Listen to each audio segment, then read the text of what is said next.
sosial humaniora pun tidak semua bidang ada, atau tidak semua bidang itu digarap oleh Elsevier.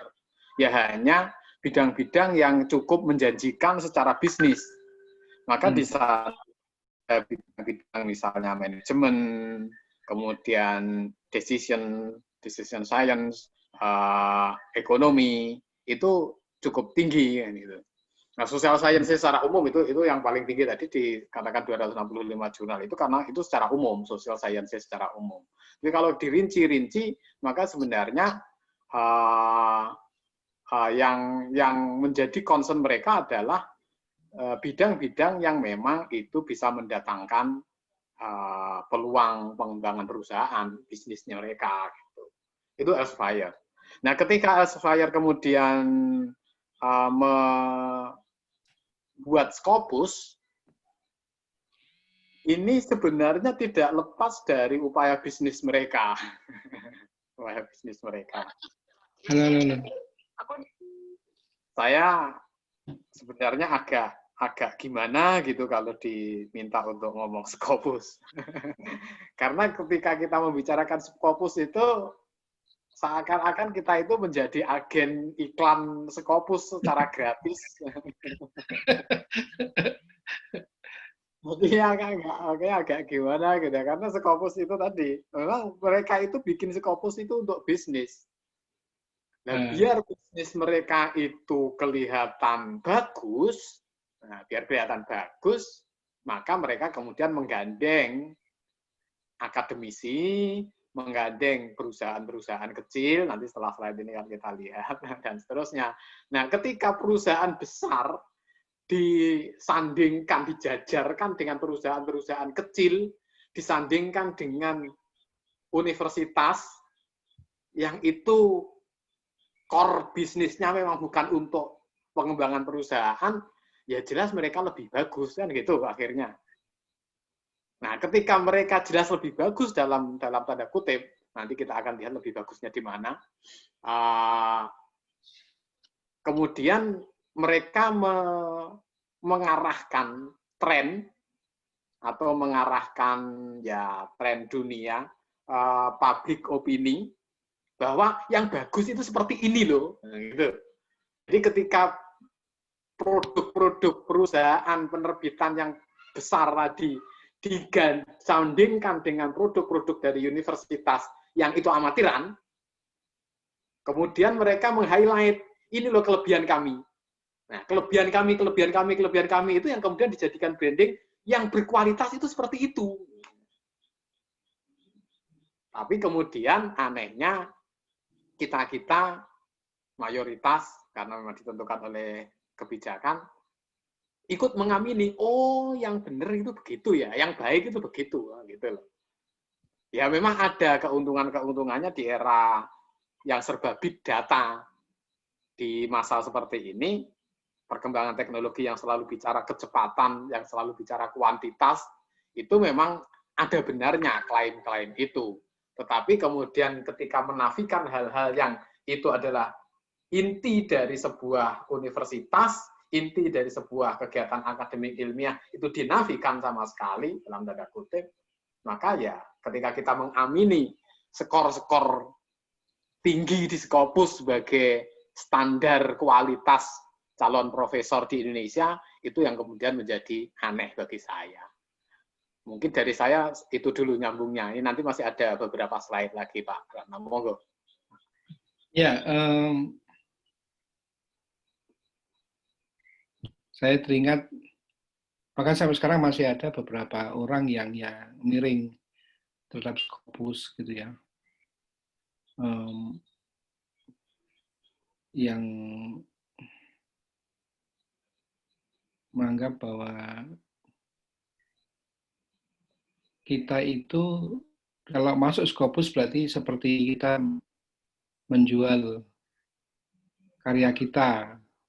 Ya, bukan menjual, jadi kita berikan karya kita kepada mereka. Kemudian mereka bisniskan karya itu sehingga menjadi kita seperti the new kind of neokolonialism lah gitu ya. Jadi apa karya-karya kita ini kalau tidak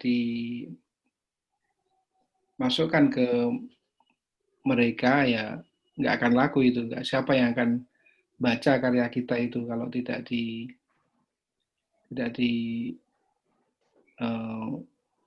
dimasukkan ke ke Scopus seperti itu. Terlepas dari pro dan kontra, kira kenyataannya sekarang memang tanpa suatu perusahaan yang berusaha untuk mempublish atau memberitahukan kepada orang lain tentang karya kita yang memang kemungkinannya kecil karya kita akan dinikmati orang gitu ya. Kemungkinannya kecil sekali dan memang ya karya itu hanya dibaca oleh dirinya sendiri gitu ya. Gitu. Nah, Scopus itu sendiri dia merupakan anak usaha dari Elsevier tadi itu, lahir tahun 2004 ya. Dia sebetulnya adalah perusahaan pengindeks karya-karya tulis seorang ya. Jadi kalau Bapak Ibu punya karya, siapa yang akan membantu Bapak Ibu untuk menjajakan kan, kita menjajakan karya-karya tersebut. Gampangnya gitu. Jadi perusahaan indexing itu adalah dalam rangka untuk memberitahukan kepada orang lain bahwa oh Pak Ratno, oh Pak Sabto ini nulis tentang ini. Nah, kemudian nanti tulisan itu bisa dijajakan atau ditawarkan kepada orang. Karena itu kalau Bapak Ibu mencari dalam Scopus itu ya banyak tulisan yang bisa Anda dapatkan dalam satu masalah tertentu, misalnya dalam bidang misalnya Islamic law misalnya gitu ya. Anda tulis Islamic law di situ banyak sekali, kemudian di situ muncul karya-karya tulis tentang Islamic law begitu. Nah, itu idenya. Jadi Scopus merupakan a source neutral abstract and citation database created by independent subject matter experts. Ya.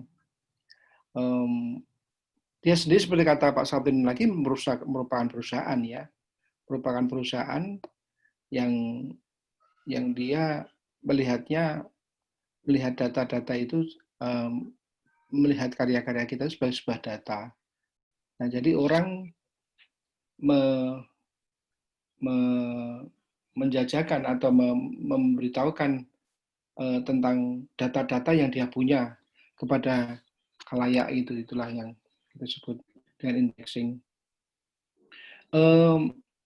Scopus sekarang punya lebih dari 25.100 titles ya, yang lebih dari 5.000 international publishers. Ya, nah, Scopus dikatakan sebagai the most comprehensive overview of the world research output ya, in the field of science, technology, medicine, social science, and art and humanities. Hampir semua karya-karya dalam bidang ilmu pengetahuan dan teknologi itu masuk di dalam Scopus. Kalau tadi dianggap Elsevier sebagai yang punya Scopus, dia memang dapat dikatakan sekarang Elsevier menjadi perusahaan dengan skop yang paling besar, 10% Elsevier, Springer 8%, Wiley Blackwell 5%, dan terusnya itu. Oxford maupun Cambridge pun hanya 1% ya. Oxford and Cambridge University Press itu. Nah, seperti ini.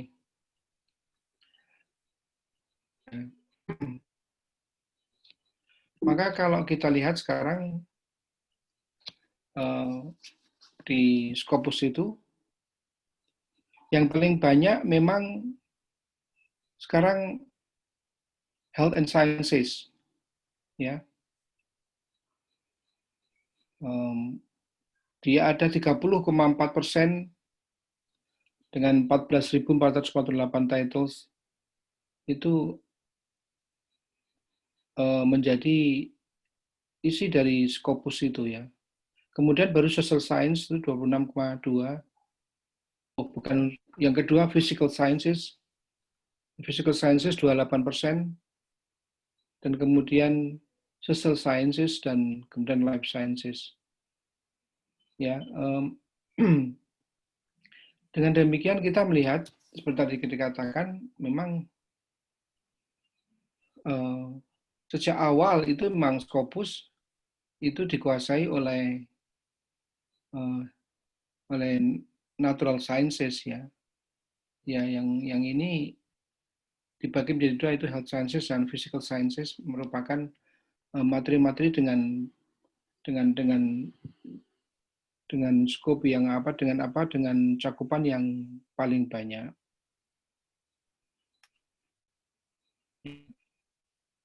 Nah, social sciences itu merupakan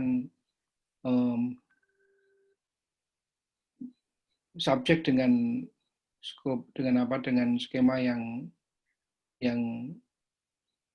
tidak terlalu besar, tetapi ya ada, tapi tidak terlalu besar, dan dia menjadi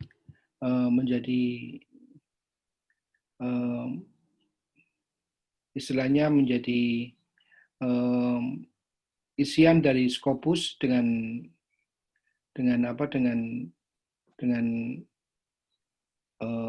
kekuatan yang tidak terlalu besar. Oke, Sab, silakan, Sab. Iya, saya tambahkan tadi kalau persentase bahwasanya Elsevier tadi 10%, kemudian yang lain-lain cukup kecil, bahkan Oxford dan itu Oxford sama Cambridge itu hanya 1%, Emerald 1%. Itu kan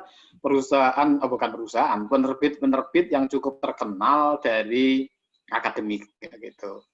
Saya hanya ingin menunjukkan kepada teman-teman dengan data ini bahwa sekali lagi ini untuk menunjukkan bahwa perusahaan dengan orientasi bisnis itu tetap menguasai.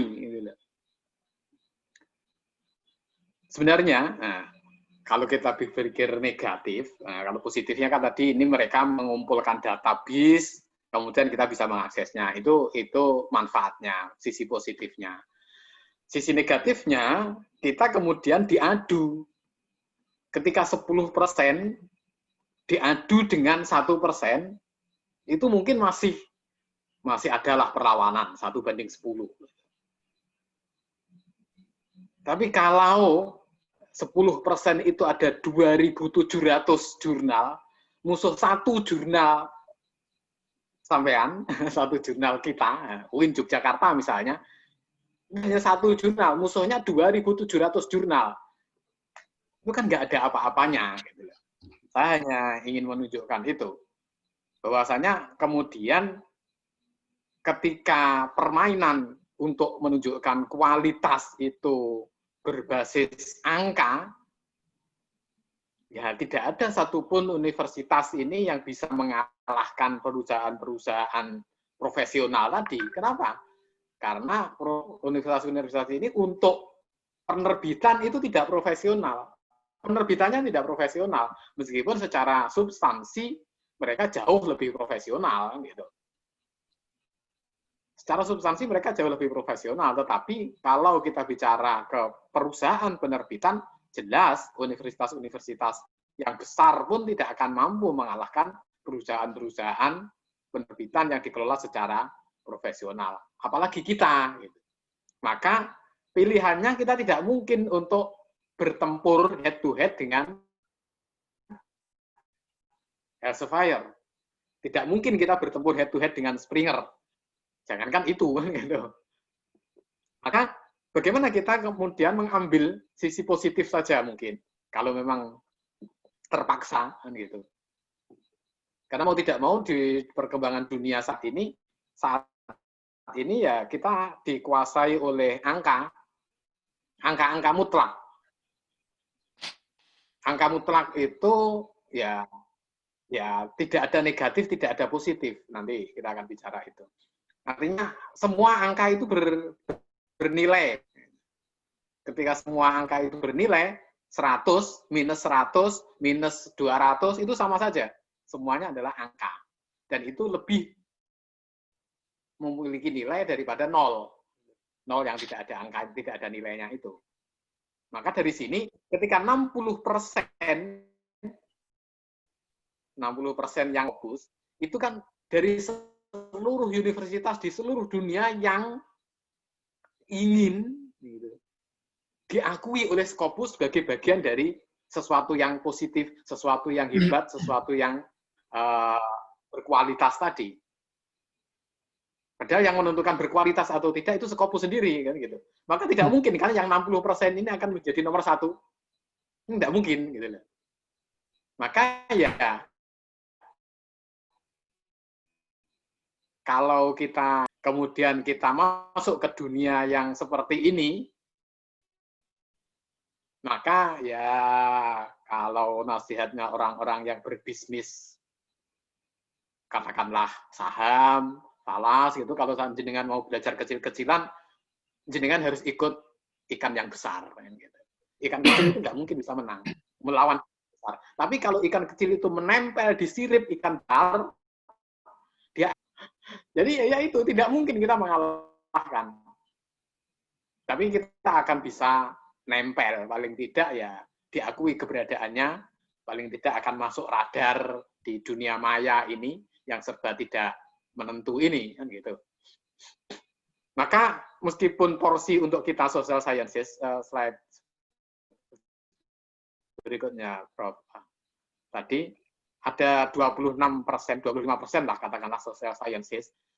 Itu kalau zaman dulu, ketika kita bicara pemetaan ilmu pengetahuan, itu kan hanya dibagi 2. Social sciences dan natural sciences. Nah, natural sciences itu kemudian karena banyak, dibagi-bagi lagi. Ada physical, ada health, dan seterusnya. Ada teknologi, dan seterusnya. Termasuk di situ life sciences itu. Nah, social sciences dan humaniora tidak dibagi-bagi lagi. Kenapa? Karena memang, ya, untuk apa dibagi-bagi? Kalau dibagi-bagi nanti akan memberikan porsi yang lebih besar, padahal itu tidak memberikan kontribusi keuntungan yang memadai. Maka kita sebagai orang-orang, kalau kita di bagian social sciences ini, kita hidup dengan subsidi, dalam tanda kutip, subsidi dari natural sciences maupun physical sciences, health dan medicine, dan seterusnya itu. Di kancah big data virtual ini. Karena ya sedikit sekali itu kontribusi penghasil keuntungannya. Maka sebenarnya kalau kita bicara Scopus, tahun 2004 Scopus itu masih bicara hanya natural sciences.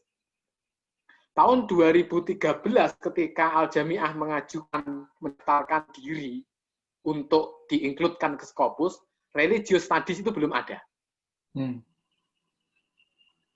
Jadi baru, sangat baru. Social sciences itu dikembangkan di Scopus tahun-tahun 2012-an mungkin, tahun 2012 itu mulai masuk sedikit demi sedikit.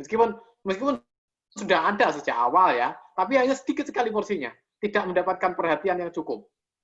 Baru kemudian belakangan ini karena entah afirmasi, entah apa, kemudian Scopus pun memasukkan lebih banyak sosial humaniora. Bahkan kemudian atas desakan dunia, kemudian memasukkan open access. Itu baru gitu loh. Mereka kemudian berpartisipasi kepada jurnal-jurnal open access. Mereka kemudian membuat jurnal-jurnal yang sebagian artikelnya open access. Itu ya sekedar afirmasi. Gitu. Nah, ketika kita diafirmasi seperti itu, ya kalau memang mau memanfaatkan, ya kita manfaatkan. Kalau tidak, ya monggo. Tetapi yang jelas kemudian ketika kita mengkiblatkan diri ya Allah, mengarahkan orientasi pengembangan diri kita itu ke core bisnis dari Scopus, maka kayak zaman awal-awal abad 20 ketika negara-negara berkembang ingin maju, kemudian meniru negara-negara Eropa secara membabi buta itu, dengan cara yang salah, gitu loh, dengan pemahaman yang salah. Hanya dengan cara mengambil angka-angka yang bagi mereka, bagi orang-orang natural sciences, bagi physical sciences, bagi teknologi, bagi itu, angka-angka itu menjadi manjur sekali, tetapi bagi kita kan itu menjadi tidak ada artinya. Gitu. Tetapi kan kita mengambil alih angka-angka itu. Maka bolehlah kita berpartisipasi ke database Scopus, bolehlah kita berlomba-lomba untuk juga diakui masuk ke Scopus, tetapi saya harap teman-teman menyadari bahwa kita itu bukan core bisnisnya Scopus.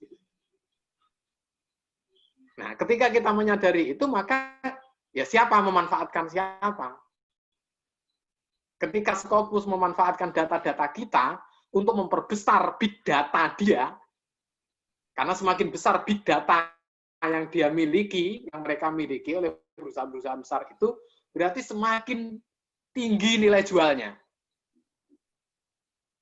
Maka ketika kita nyumbang arti itu, menyumbang sekian, entah sekian persen, meskipun kecil, tapi tetap menyumbang, menambah sirkulasi data yang mereka miliki. Kalau mereka, itu berarti menambah.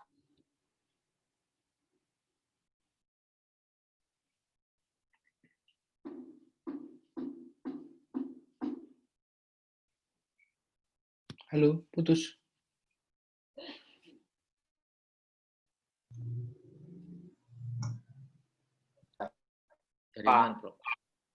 Halo, putus tadi.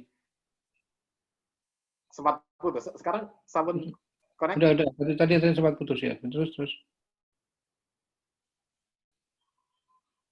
Ya.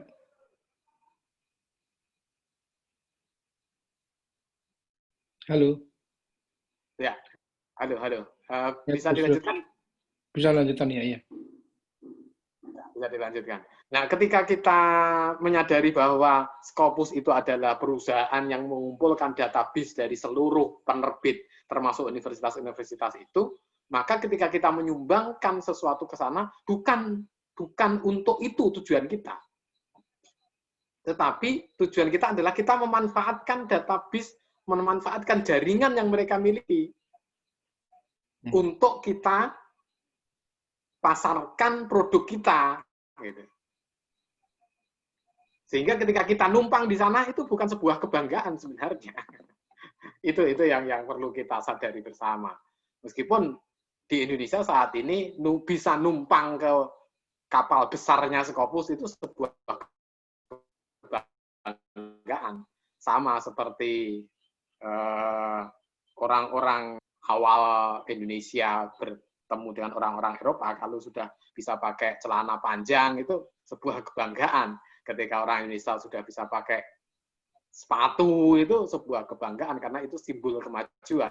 Kalau kita sudah bisa numpang kapal besarnya Scopus, itu juga sebuah kebanggaan. Itu yang perlu kita koreksi bersama sebenarnya. Jadi mari kita manfaatkan Scopus ini untuk memperluas jaringan kita, tetapi jangan sampai kita terlena dan menikmati bahwasanya ini loh saya yang sudah berhasil menumpang kendaraan Scopus.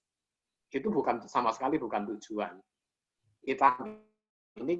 Saya mungkin nanti akan sedikit menjelaskan tentang ya kira-kira bagaimana kita bisa memanfaatkan Scopus itu.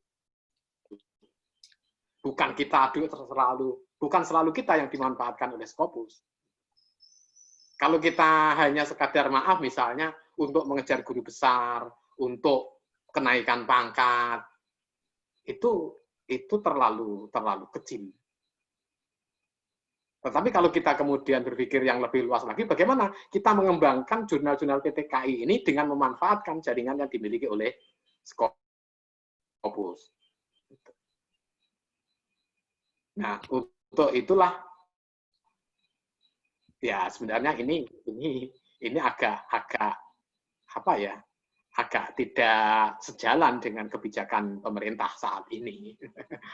Tapi ya itu saya ingin menyampaikan itu ke teman-teman sekalian. Bagaimana kita menyadari di dunia saat ini bahwa kita ikut kapal besar itu belum tentu kita yang kemudian mendapatkan banyak keuntungan. Justru seakan-akan kita mendapat keuntungan, tetapi sebenarnya justru kitalah yang dimanfaatkan oleh mereka.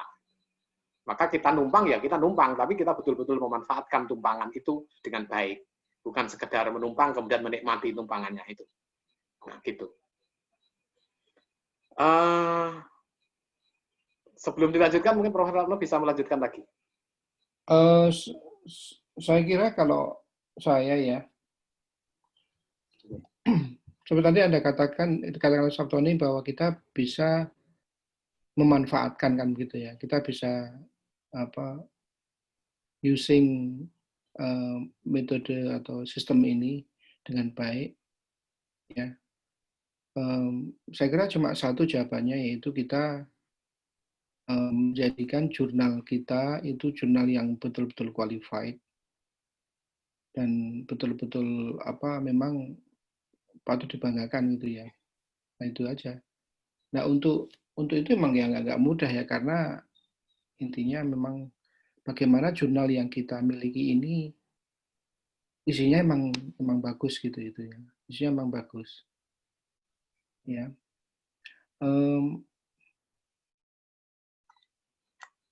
Kita teringat kemarin ketika kita bicara dengan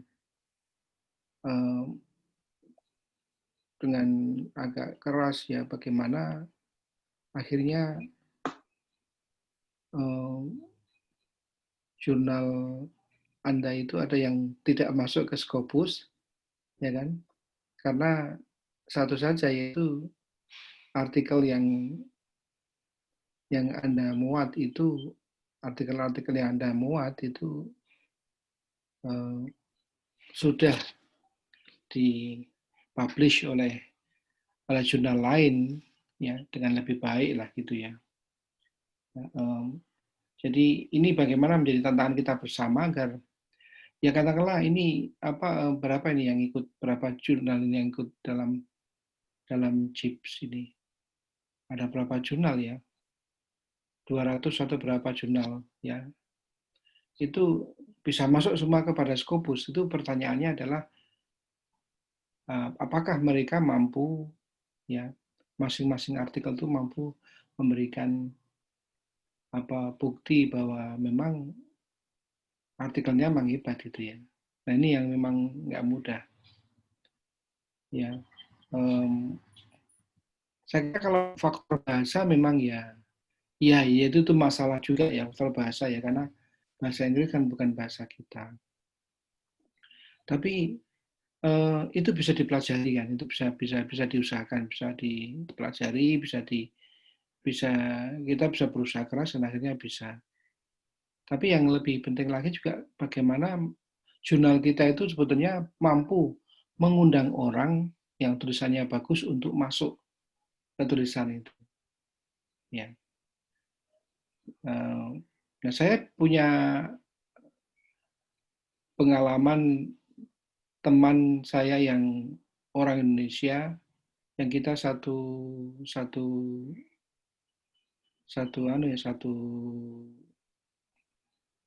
institusi ya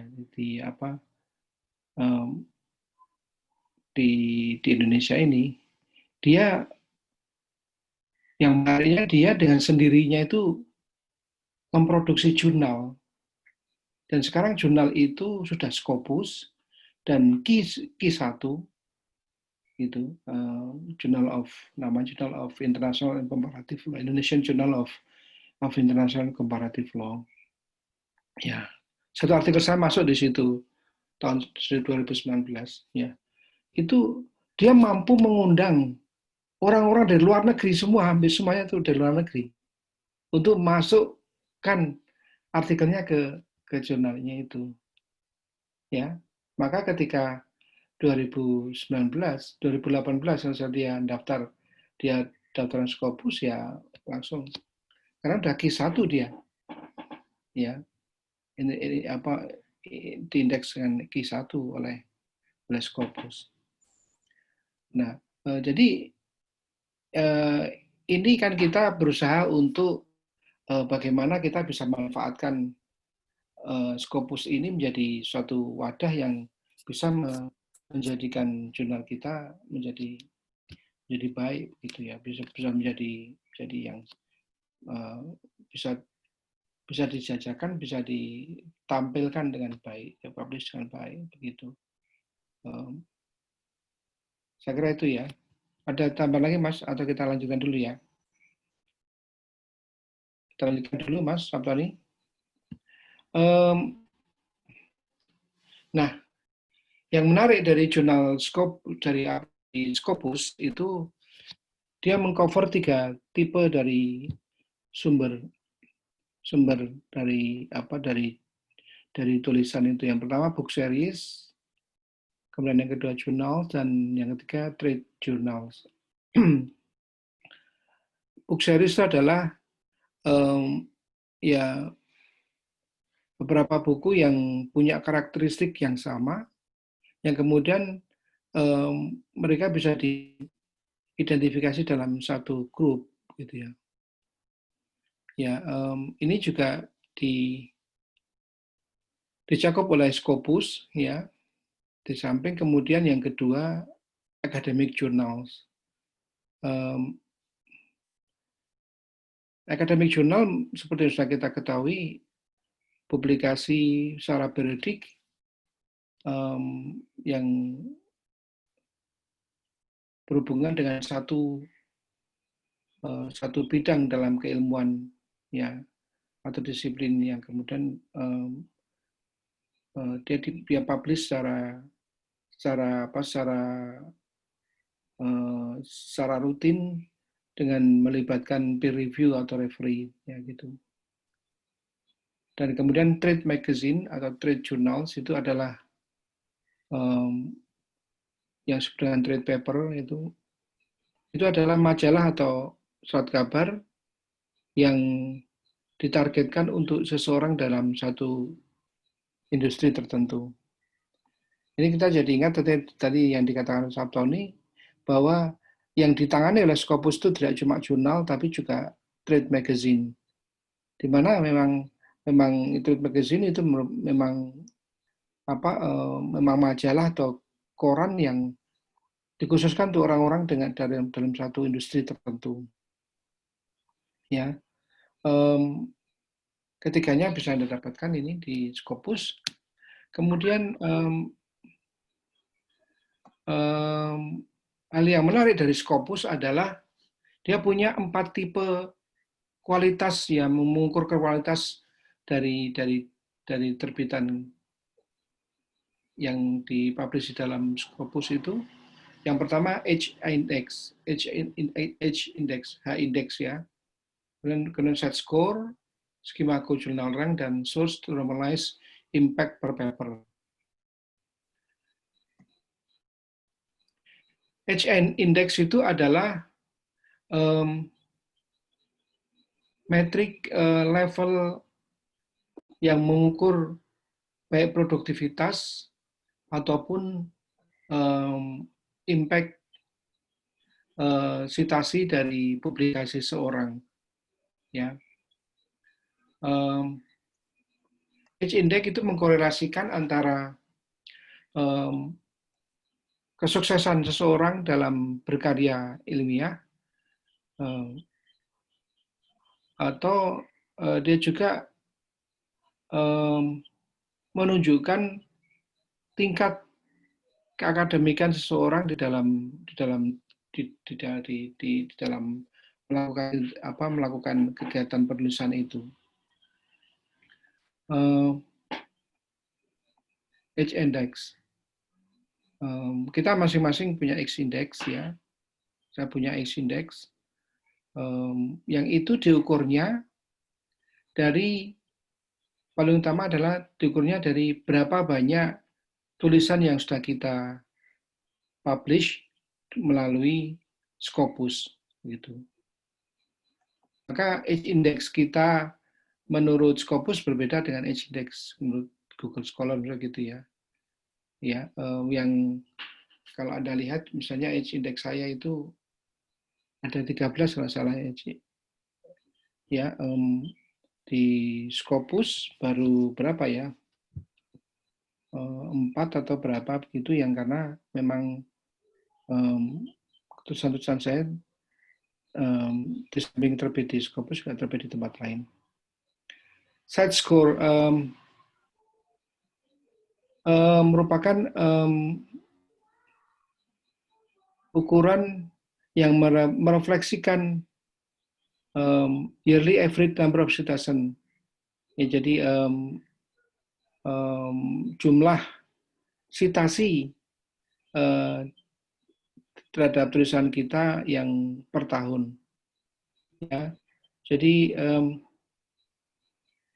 merupakan metrik evaluasi yang diterbitkan belum lama dari Desember 2016 oleh Elsevier, ya, sebagai alternatif dari yang umumnya menggunakan GCR impact factor ya, impact factor ini. Site score ini dibuat sebagai alat ukuran baru untuk melihat seberapa jauh sebuah tulisan itu disitasi oleh berbagai macam pensitasi gitu ya. Kemudian ada yang lain, yaitu kita sudah kenal skema Journal Rank (SJR), ya. Itu merupakan ukuran terhadap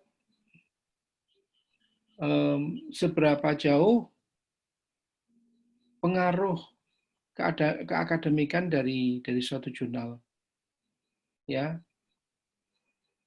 yang itu menunjukkan baik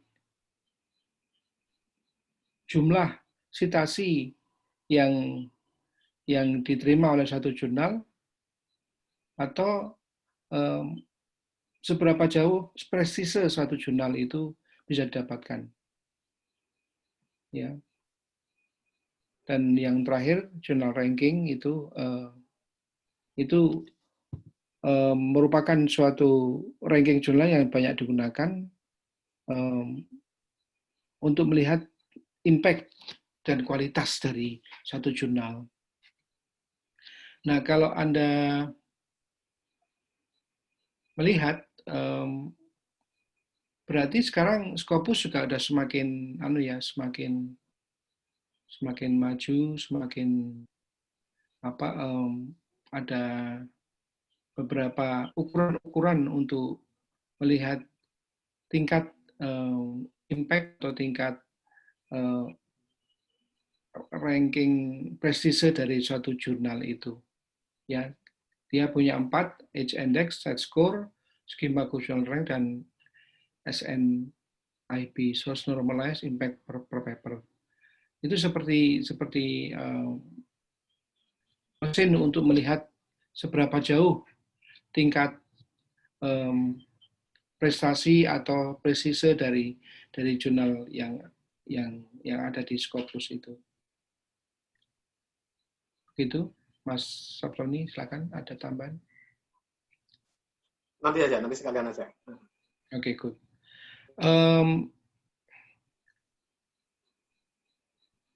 Sekarang mengenai ya, respons atau bagaimana pandangan orang, bagaimana pandangan lembaga pengindeks itu terhadap Scopus. itu di sini saya dapatkan ya umumnya baik ya. Misalnya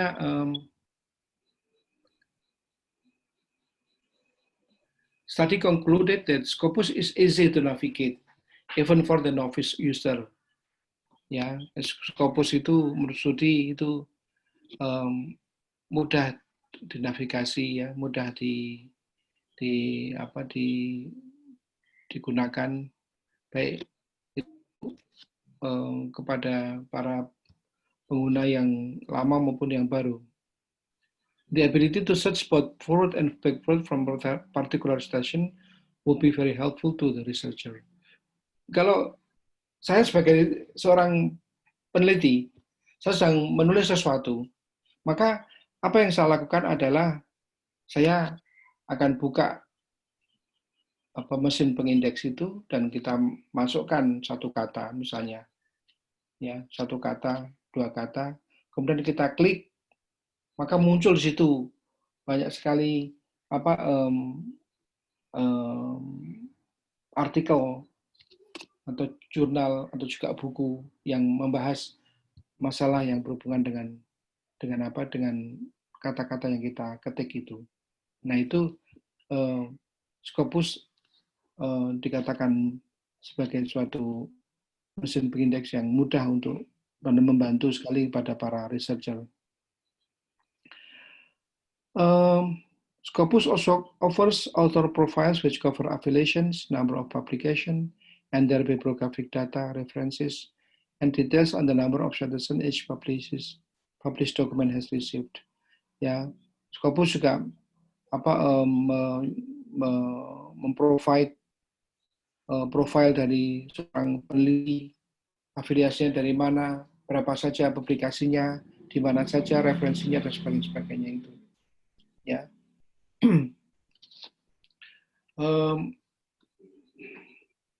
Seperti itu, bahkan kemudian pada tahun 2018 ini Scopus memulai data baru ya, yaitu unpaywall data yang itu berguna untuk membantu sekali para researcher dalam menggunakan dalam melakukan suatu penelitian terhadap karya atau seseorang atau topik yang dia teliti. Ya, saya kira itu untuk sebelum ke sini, nanti untuk yang ini saya sudah selesai. Silakan, mau tambah apa? Enggak, saya lanjutkan saja. Ya, silakan. Ya. Slide selanjutnya saja. Oke, kau silakan. Ya.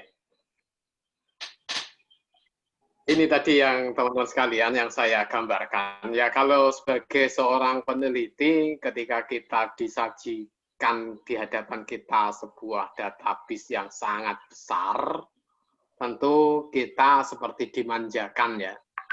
Begitu kita bisa masuk Scopus, kita login, maka seluruh database yang Scopus punyai itu dibeberkan ke hadapan kita. Dengan sangat mudah kita akan mencari artikel-artikel terbaru, artikel-artikel terpopuler, artikel-artikel yang dari dunia manapun, gitu. Bahkan dari akhirat mungkin ada. Dari dunia akhirat itu ada artikelnya. Ya, sebagai seorang peneliti itu akan sangat-sangat besar manfaatnya dan kita akan sangat terbantu itu. Itu jelas. Artinya kita tidak usah perlu repot-repot. Kalau sampean pakai googling gitu saja, maka kita akan mensortir banyak sekali data yang itu ditampilkan oleh Google karena Google tidak memilah dan memilih data-data yang sesuai dengan minat kita. Kecuali sangat sedikit filternya. Nah, tapi kalau kita pakai database yang profesional semacam Scopus itu, jelas kita akan termanjakan untuk itu. Tapi lagi-lagi ketika data itu, untuk mengakses data itu kemudian kita juga harus bayar, nah itu kita juga harus mikir juga, kan gitu. Itu yang agak repot sedikit. Gitu. Tapi kan orang Indonesia mana sih, kan gitu. Yang tidak bisa ngakali itu, kan gitu. Nah itu. Teman-teman sekalian, kayak analoginya seperti sekarang ini, misalnya kalau saya melihat di kampus-kampus itu, kampus saya, bukan di kampus-kampus, Di kampus saya itu ada yang namanya tambahan untuk anak mahasiswa baru itu ICT, informatik dan komputer ya, teknologi. Jadi teknologi, komputer dan informatika. Tapi yang diajarkan adalah bukan mengenal komputer itu secara dasar. Yang diajarkan adalah bagaimana menggunakan Windows ya, bukan Mac, bukan Linux. Kemudian bagaimana menggunakan Microsoft Office, Microsoft Word, menggunakan PowerPoint dari Microsoft Office itu, agar mereka lancar menggunakan itu. Tidak salah, karena memang itu yang dominan di dunia saat ini. Tapi itu kan secara tidak langsung juga akan mempromosikan perusahaan yang sudah besar. Microsoft. Windows-nya itu sudah dijual kan kemana-mana. Jadi kita promosikan dengan mengajari anak-anak yang belum tahu teknologi itu dengan Windows itu. Memang kalau kita bandingkan dengan Windows dengan Linux, Windows dengan Unix misalnya, jelas bagi sebagian orang jelas akan sangat mudah Windows. Gitu. Saya saja mengakui itu lebih mudah Windows. Tapi orang-orang seusia saya dengan background social sciences, humanities, kira-kira berapa yang saya tidak yakin yang ada di sini itu ada yang mengenal Linux. ya kalau mau belajar ya sedikit-sedikit bisa. Artinya saya pun masih punya komputer saya, laptop saya misalnya untuk booting Linux ya masih bisa gitu. Saya bisa mengoperasikan gitu. Tetapi dalam keseharian ya tetap menggunakan Windows. Nah, maksudnya apa? Ketika kita disodori oleh database yang sangat besar yang memanjakan kita itu, sebenarnya juga ada alternatif-alternatif yang itu bisa didapatkan secara gratis seperti Linux tadi. Instead of Windows. Kita juga bisa mendapatkan database-database yang besar, yang lengkap, yang komplit, instead of Scopus yang berbayar. Itu tadi. Maka saya sudah sampaikan, ketika kita masuk ke dunia perdatabasean jurnal, ini ya kita masuk sebagai seorang amatir kecil melawan profesional yang besar dan kokoh. Tapi di sisi lain kita juga masuk sebagai seorang ya katakanlah manusia yang sangat naif, yang masih sangat tradisional, berhadapan dengan teknologi yang sangat canggih. Padahal tren teknologi itu semuanya berbasis angka. Maka saya mungkin bisa mengingatkan ke teman-teman dan juga mengingatkan diri saya sendiri. Bagaimana Donald Trump itu kampanye? Kalau teman-teman masih ingat kan gitu. Ini yang saya katakan tadi, angka mutlak tadi. Apapun yang dikatakan orang tentang satu kata yang dituliskan orang tentang Trump, itu menyumbang satu entry untuk menaikkan popularitas Trump. Tak peduli apakah itu negatif atau positif. Hujatan atau pujian itu sama. Di dunia teknologi saat ini, angka-angka itu mutlak seperti itu. Pujian ataupun hujatan itu sama-sama menaikkan rating viral. Sama-sama menaikkan menjadi trending topik. Nah, karena itu tidak ada nilai negatif atau positif. Yang penting ada enggak yang mencuat, ada yang nge-tweet, ada yang memunculkannya. Maka ketika sebuah artikel itu disitasi, entah untuk dijatuhkan teorinya, entah untuk dibantah hasilnya, entah untuk diikuti dan dipuji selangit kesimpulannya, nilainya sama. Itu tren teknologi sekarang. Kenapa? Karena memang orang hanya sekedar melihat angka. Kenapa? Sekedar melihat angka. Karena memang dunia ini semakin hari kan semakin cepat ya perputaran produksi data itu. Kalau orang mencermati isinya apa, intinya apa, apalagi di belakangnya apa, wah itu nggak selesai. Nggak selesai orang untuk melakukan analisis. Maka kemudian data angka-angka itu ya paling diklasifikasi, kemudian digeneralisasi, dilihat, oh background secara umumnya bagaimana. Tapi semuanya itu ada angka-angka tadi, entah positif, entah negatif, itu menjadi angka-angka mutlak yang akan menaikkan rating tadi. Menaikkan viral tadi, menaikkan menjadi trending tadi. Nah, ini yang harusnya kita manfaatkan. Harusnya kita manfaatkan. Bagaimana kita bisa menggapai angka-angka baik negatif maupun positif itu, tidak usah dipedulikan, yang penting kita naik kan gitu. Untuk bisa masuk ke radar, Scopus dan seterusnya ini. Simago itu alat baru. Simago Lab itu dikembangkan oleh Scopus. Jadi Elsevier membuat Scopus, Scopus membuat Simago. Simago Lab itu. Nah, Simago Lab menghasilkan perankingan tadi, yang menghitung angka-angka tadi itu tadi. Untuk apa? Untuk branding. Branding bagi siapa? Branding bagi diri mereka sendiri. Bukan branding untuk sampean. Caranya apa? Maka dibuatlah citasi, dibuatlah cross-reference. Datanya, data milik siapa? Data mereka sendiri. Mereka tidak akan ambil data orang lain. Jadi kalau jurnal jenengan dikutip oleh jurnal yang tidak ada di Scopus, itu tidak dianggap. Jurnal jenengan baru diakui kalau jurnal jenengan dikutip oleh jurnal yang ada di Scopus. Nah, ini yang perlu dicatat. Ini internal database, karena memang begitu.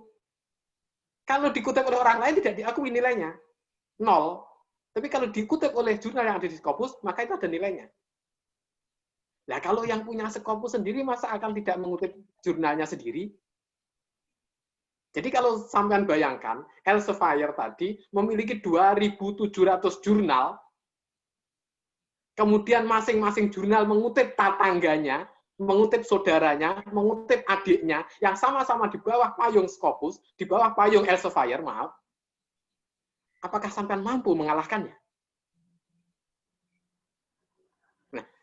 Tapi kemudian kita ikuti, kita amini bahwasanya jurnal yang baik itu yang dikutip oleh banyak jurnal di Scopus. Logika apa yang kita pakai?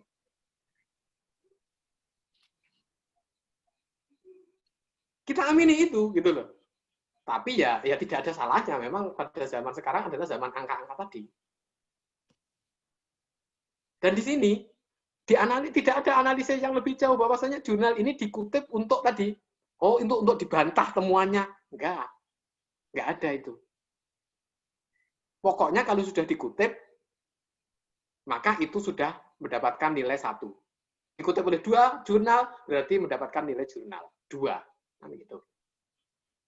Nah, kalau sudah seperti itu ceritanya, maka mau tidak mau teman-teman sekalian, kalau jenengan mau dimasukkan menjadi bagian dari Scopus, mau tidak mau, jenengan harus mengutip jurnal-jurnal yang ada di Scopus. Kalau itu tidak sampai lakukan, tidak bisa. Untuk apa? Untuk memasukkan diri jenengan, diri kita, jurnal kita, ke bagian paling tidak di pinggiran radar Scopus tadi. Sehingga ketika Scopus mengidentifikasi, oh ini ada satu artikel yang diterbitkan oleh jurnal Scopus, jurnal Elsevier. Ini dikutip oleh siapa? Oh, ini jurnal ini dikutip oleh Dinamika Ilmu. Dinamika Ilmu ngutip jurnal Scopus berapa? Setahun cuma ngutip 2 kok. Wah, nggak layak itu kita jadikan teman. Kenapa? Nggak support. Tapi kalau misalnya, oh jurnal apa ini? Oh jurnal Adapiah. Jurnal Adapiah ngutip Scopus berapa? Oh setiap tahun dari 10 atau 20 artikel yang diterbitkannya mengutip 200 jurnal dari Scopus. Oh itu teman berarti. Ada logika itu. Dan itu ada nilainya di dalam nilai ranking jurnal. Maka teman-teman sekalian,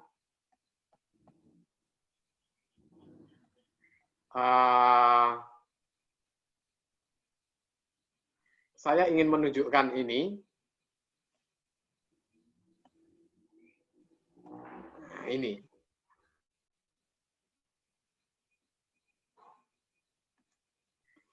Saya ingin menunjukkan bahwa ini loh, perhitungan ranking jurnal yang angka-angka itu.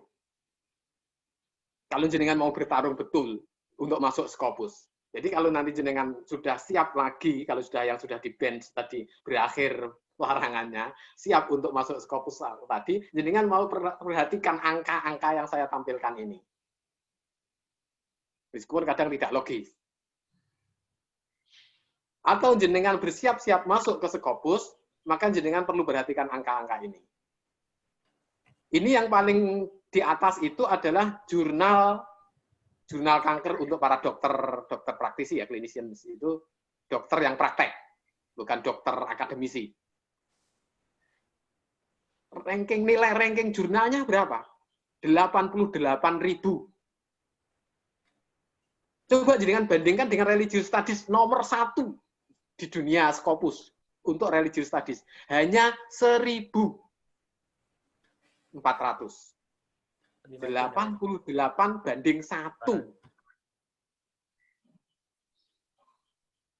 Jadi kalau kita bandingkan, nilai, kalau kita head to head itu, 88 dibanding 1. Itu sama-sama nomor 1 itu ya. Belum kemudian bicara dengan nomor yang akhir-akhir itu. Nomor 1. Nomor 2 itu 0,9 untuk religious studies itu. Tidak ada 1.000. Bandingannya 88. 88 banding 1.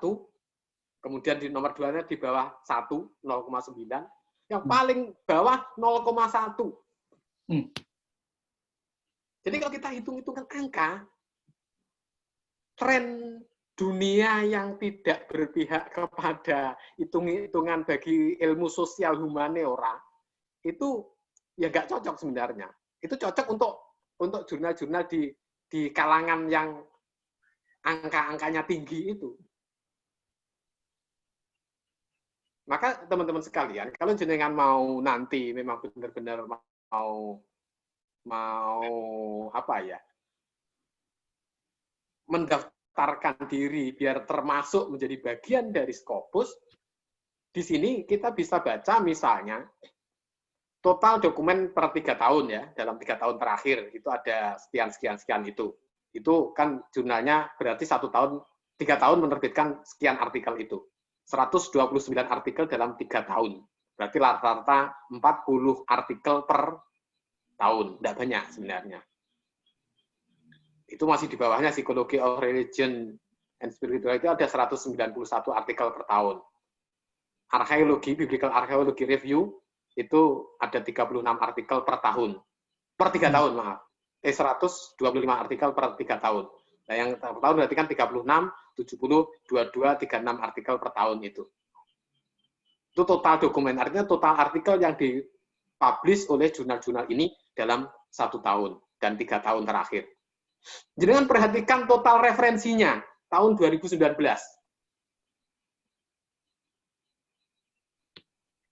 2.924 referensi untuk 36 artikel. Gila. Berarti rata-ratanya di belakang itu. Rata-ratanya ada 81 referensi per artikel. Dari mana 81 itu? Ingat, ini tidak dihitung kalau tidak dari Scopus. Berarti 81 referensi dari Scopus untuk dijadikan referensi di 1 artikel di jurnal kanker untuk para dokter ini. Maka kalau itu ada nilainya, karena ditampilkan di sini kan berarti ada nilai untuk mempengaruhi di skor akhir, skor jurnal ini, Simago Jurnal Ranking ini, nilai itu. Kemudian yang disitasi berapa dari 36 atau dari 129 3 tahun terakhir itu? Itu disitasi dalam 3 tahun terakhir ada 22.644 artikel yang mensitasi 36 artikel tadi.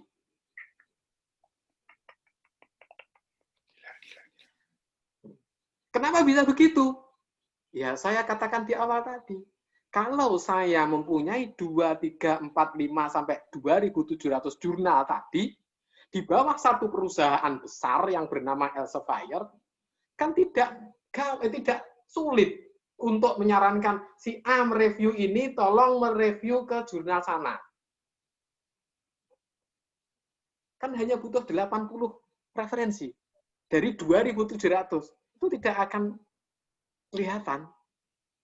Tapi kalau jenengan hanya punya 2 jurnal, saling merefer, ya kan hanya merujuk satu jurnal terus. Gampang ketahuan. Dan itu tidak boleh. Dan itu dilarang oleh Elsevier, oleh Scopus. Karena kalau jenengan terindikasi, misalnya, jenengan punya 2 jurnal, terus-menerus, saling merujuk terus, saling mensitasi terus, itu nanti lama-lama dianggap sebagai kartel sitasi. Dan jurnal jenengan akan ditendang dari Scopus. Fair nggak seperti itu kalau kita berpikir? Sementara Scopus sendiri dimiliki oleh Elsevier mempunyai 2.700 jurnal yang itu kalau disitasi kan tidak akan mungkin cuma butuh 81 itu paling tertinggi loh ya. Jadi kalau satu lagi ini kalau kemudian kalau kita bicara tidak negatif seperti itu kan nadanya negatif itu provokasi. Kalau kita bicara nada yang lebih positif, kalau jenengan mau masuk Scopus, mulailah dengan mensitasi artikel-artikel yang ada di Scopus. Minimal, yaitu angkanya. Kalau di religious studies, tertinggi ada 62,59 rata-rata. Satu artikel mensitasi referensi dari Scopus sejumlah 62,5 artikel. Pertanyaannya kalau jenengan menerima artikel untuk jenengan publish, jumlah referensinya ada 30 enggak? Ada 25 enggak? Ada 15 enggak? Ada 10 enggak? Belum pertanyaan ada dari Scopus enggak? Jadi di sini teman-teman sekalian, ya meskipun CSAB, Content Selection Advisory Board-nya Scopus itu bekerja independen, ya seindependen-independennya orang yang dibayar oleh sebuah perusahaan, masa sih dia akan 100% netral? Gitu. Pertimbangan-pertimbangan perusahaan juga penting. Maka ketika jenengan mau diambil, ingin untuk diambil dan diinkludkan ke database Scopus, jenengan jangan antipati terhadap Scopus. Tunjukkan bahwasanya jenengan juga peduli, jenengan butuh, jenengan juga memerlukan database Scopus itu dengan cara mensitasi sebanyak mungkin artikel yang ada di Scopus. Baru langkah kedua, jenengan promosikan artikel jenengan untuk dikutip oleh orang lain yang juga di Scopus. Maka nanti kolom-kolom ini ketika jurnal jenengan masuk, nanti akan menghasilkan angka-angka ini, dan nanti hasilnya akan menjadi Q1 itu. Nah, cuman karena saya tidak suka ya, saya tidak melakukannya. Tapi kalau jenengan mau, karena Aljamiah sudah masuk di Scopus, gitu. Kalau jenengan sudah masuk di Scopus, jenengan kan perlu untuk diinkludkan lebih dulu. Kalau sudah diinkludkan nanti terserah sampean, gitu.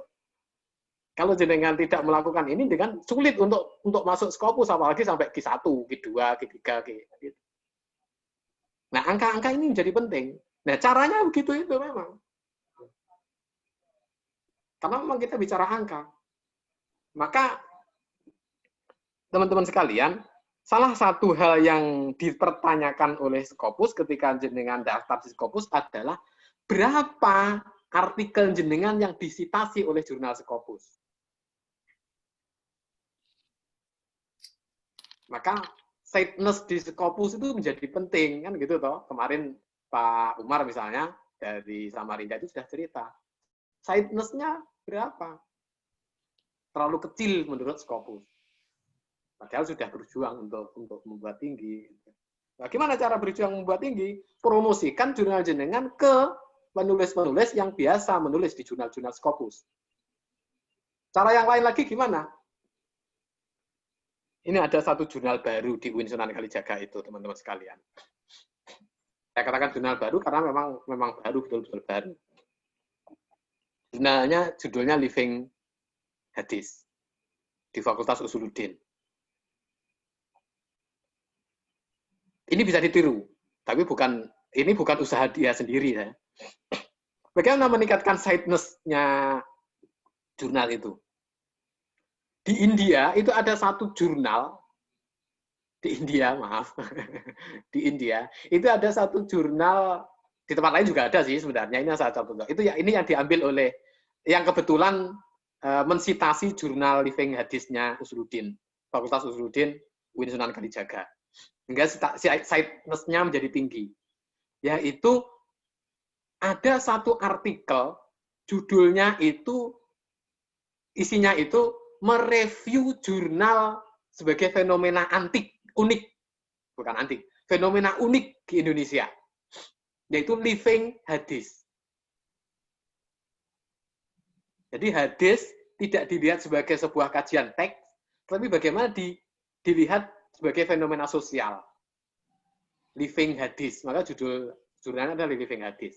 Nah, ada orang Malaysia yang kemudian menulis tentang jurnal Living Hadis ini sebagai review, jurnal review, yang kemudian dikirim ke salah satu jurnal yang ada di Scopus, yang kebetulan itu adalah jurnal India. Nah, ketika jurnal itu direview, kan satu persatu artikelnya disebut. Bukan untuk dikutip isinya, tapi disebut artikelnya ini, judulnya ini, judulnya ini, judulnya ini. Itu kan kita masuk ke referensi. Maka satu artikel itu saja sudah mensitasi lebih dari 5 atau 6 atau 7 sitasi Scopus. Karena sudah mensitasi lebih dari 5 atau 6 artikel yang ada di jurnal Living Hadis tadi. Maka sightness-nya meskipun baru itu sudah cukup naik, lumayan lah untuk jurnal baru. Nah, kalau teman-teman mempunyai sesuatu yang unik, yang khas, yang distinktif dari jurnal jenengan, misalnya satu edisi ini menampilkan suatu kajian yang sangat khas, yang layak untuk diapresiasi secara internasional, tidak ada salahnya ketika misalnya jenengan menulis jurnal review untuk satu edisi itu saja, dan kirimkan ke jurnal-jurnal yang ada di Scopus, yang itu isinya adalah tentang review. Itu jelas akan meningkatkan citasi.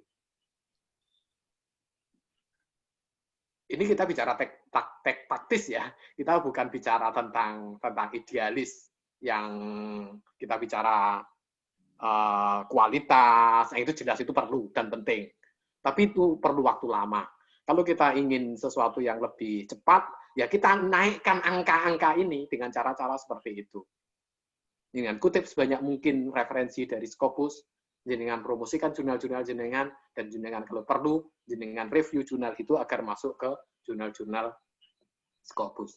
Jurnal-jurnal Scopus yang mereview artikel, yang mereview jurnal, itu sangat banyak. Tapi rata-rata ya dari negara-negara India, dari negara-negara Latin Amerika, kalaupun dari negara-negara Eropa ya kayak Yunani, kayak gitu. Negara-negara yang seperti kita lah nasibnya.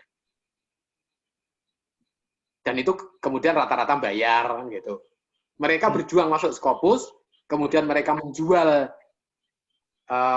jurnalnya itu, misalnya awalnya hanya 36 artikel per tahun, 50 artikel per tahun, begitu masuk Scopus, diinputkan ke Scopus, tahun kedua mereka sudah 1.500 artikel per tahun. Ada itu banyak. Itu nanti mereka akan hidup bertahan selama 2-3 tahun di Scopus.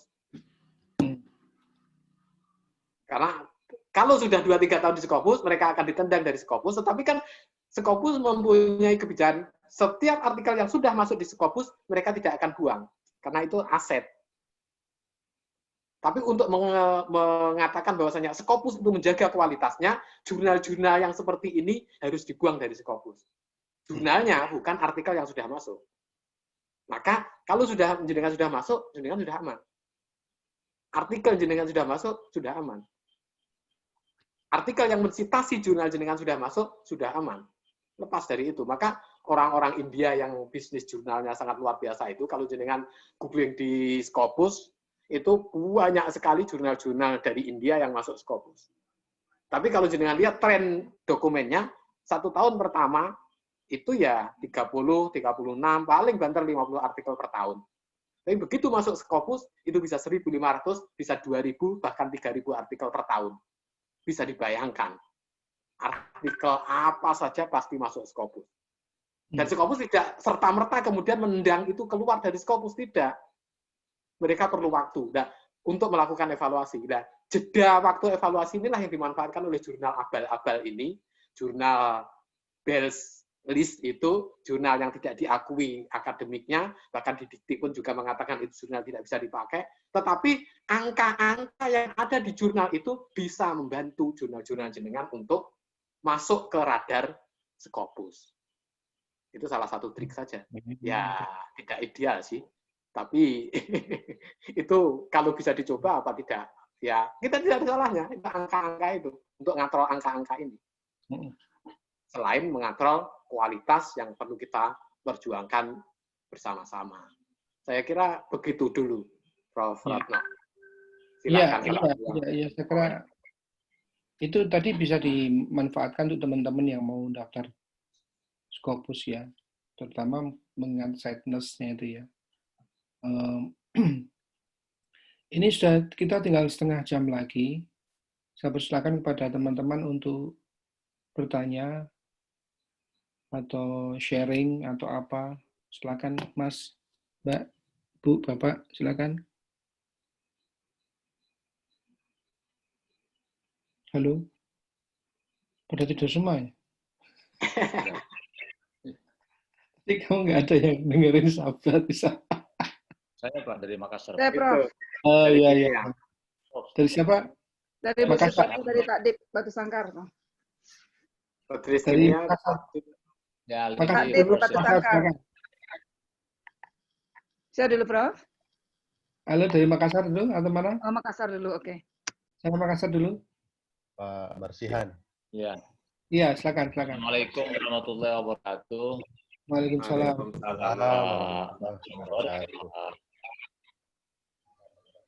Pak Retno dan Pak Sabtono yang kami hormati, Bapak Ibu semua. Saya merasa sangat tercerahkan dengan penjelasan dari kedua narasumber tentang apa itu Scopus dengan perusahaan Elsevier-nya. Sebenarnya perbincangan tentang ini sudah biasa saya dengar secara sepintas dengan sejumlah dosen OGM juga yang mempertanyakan tentang kebijakan Indonesia untuk menjadikan Scopus sebagai salah satu persyaratan untuk seseorang naik jabatan ke guru besar. Padahal seperti disampaikan tadi oleh Pak Tony, bahwa Scopus ini merupakan perusahaan yang juga berbasis core-nya adalah bisnis gitu. Tapi apapun itu, karena ini adalah sebuah fakta dan kenyataan yang harus kita hadapi, kata orang bijak, jangan salahkan malam tiba yang membawa kegelapan, tapi nyalakan obor untuk mengganti hilangnya terang gitu. Nah, kita tinggal bagaimana menyiasati kondisi seperti ini dengan menumpang dari sebuah kapal besar yang kita upayakan tidak dijadikan sebagai sapi perah atau mungkin sebagai orang yang dimanfaatkan, tapi bagaimana kita memanfaatkan agar kita juga bisa sampai ke pulau yang kita harapkan. Nah, di sini sebenarnya yang kita harapkan penjelasan lebih jauh adalah tentang langkah-langkah, baik itu terkait misalnya tentang persiapan final preparation, bagaimana gitu, financial preparation ya, yang disiapkan untuk melanjutkan kita ke Scopus itu. Kemudian persyaratan jurnalnya bagaimana, kemudian langkah-langkah berikutnya apakah misalnya kontennya ataukah misalnya juga reviewernya harus memang bertaraf internasional dan seterusnya, sehingga jurnal kita ini dianggap layak untuk masuk di kapal Elsevier ini tadi atau Scopus tadi. Nah, yang tadi ini kan saya mendapatkan banyak hal tentang Scopus, tentang penjelasan itu, tapi langkah-langkah untuk kemudian mendorong jurnal kita ini masuk ke Scopus itu. Yang mungkin lebih realnya adalah supaya ini lebih praktis, kami ini kan pengelola jurnal yang siap menyampaikan ini kepada Pak Rektor. Misalnya Bapak menyampaikan penganggaran pendanaannya berapa kalau kita misalnya menyiapkan Scopus. Pendampingan, program pendampingan kepada kami, misalnya kalau kami undang Pak Retno Lokito dan Pak Saptoni ke UIN, ya itu rencana kami Pak. Saya siap memfasilitasi ini karena ini adalah salah satu juga syahwat besar rektor kami, tanda kutip ya, syahwat besar rektor kami itu untuk paling tidak satu jurnal itu minimal terindeks Scopus gitu. Seperti yang saya katakan, Jogja itu adalah kakak kandungnya UIN Alauddin. Jogja punya jurnal Scopus, UIN belum gitu.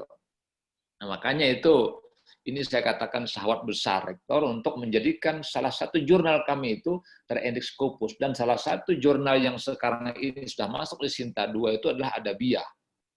Nah, itulah kenapa saya mendorong juga Pak sini teman saya Nasrun untuk juga aktif menangani jurnal itu supaya bisa masuk pada posisi itu, Pak.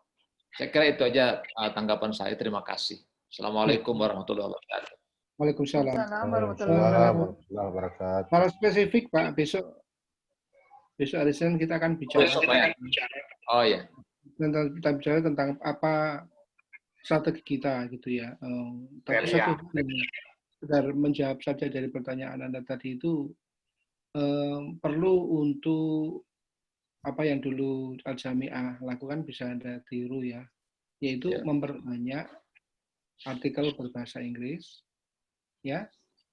Yang kedua, memperbanyak reviewer yang berbahasa asing atau Inggris tadi, Pak. Jadi ada reviewer ya ditambah gitu dari luar negeri itu 2-3 orang itu untuk melengkapi reviewer yang sudah Anda punyain gitu. Itu saya kira memang harus dilakukan, Pak. Gitu ya. Jadi ya semacam ada ke depan itu pendampingan, Prof. Jadi ya pendampingan. Jadi kami tidak dibiarkan bekerja sendiri, tapi ada pendampingan. Katakanlah misalnya dari Jogja untuk monitor terus perkembangan sampai sejauh mana ini pergerakannya gitu, seperti itu, Prof. Ya, makasih banyak. Pendampingan bisa dua ya. Bisa dua. Yang pertama pendampingan secara manajerial. Ya nanti bisa Mas Saptoni mungkin bisa diundang ke sana untuk itu. Dan yang kedua dari segi substansial artikel-artikel, bagaimana nanti artikel-artikel itu kita bisa edit dengan baik gitu Pak ya, bisa kita review dengan baik seperti itu. Oke, saya kira itu dulu. Pertanyaan berikutnya dari Batu Sangkar tadi ya. Iya Pak, dari Bu Suswati dari Batu Sangkar Pak. Silakan Bu, silakan. Oke, makasih Prof. Pak Saptoni. Assalamualaikum warahmatullahi wabarakatuh. Sangat sepakat dengan Pak Barsihan Nur sebentar ini Pak, bahwa saya merasa sangat tercerahkan terkait dengan bagaimana menuju Scopus itu. Barangkali saya mungkin sedikit sharing apa yang sudah saya lakukan terkait dengan apa yang saya peroleh hari Rabu kemarin, Prof. Bahwa untuk bisa ke Scopus itu misalnya kita harus banyak international reviewers, berikutnya international authors, berbahasa Inggris, berbahasa Arab. Jadi saya sudah secara internal, alhamdulillah, melakukan rapat kecil dengan kawan-kawan editorial board yang memang kami sepakat untuk Scopus.